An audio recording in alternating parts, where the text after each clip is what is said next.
Hello guys! Welcome to my vlog. Magluluto tayo ng pananghalian. Ayan, tignan natin ang aming ulam. Ayan. Paksiw na baka.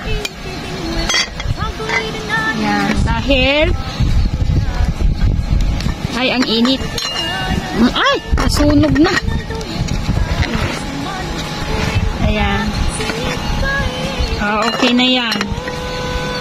Hindi yung lata.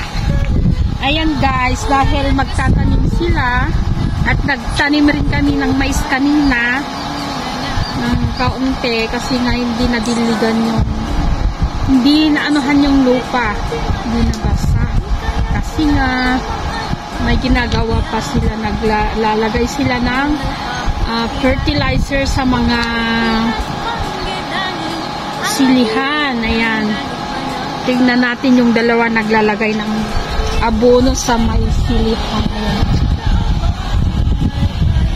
Ayun ang aming tatay saka yung kasama niya at yung isa naman ay nagdidilig ng lupa. Ayan.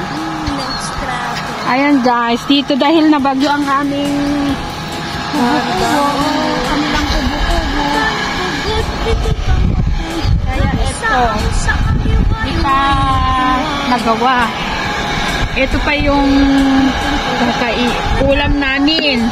Kamatis, lasuna at saka luya. Lalagyan namin ng bagoong. Masarap to. Ayan. Saka meron din kaming sopa. Guys, ito yung sopa. Tikman natin yung sopa. Ayan. Tikman pero naubos ko na yata.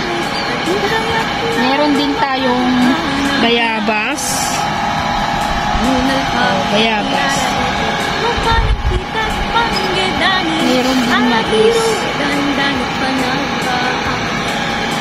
At meron din poso. Dito kami dati naglalaba. Ngayon baka sa walang tubig sa taas. Kasi nga mataas. Kaya lang yung tubig na dito kami naglalaba.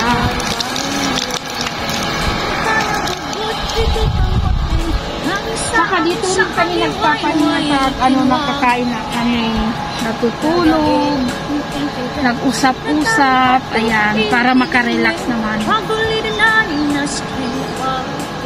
So ayun guys, thank you for watching.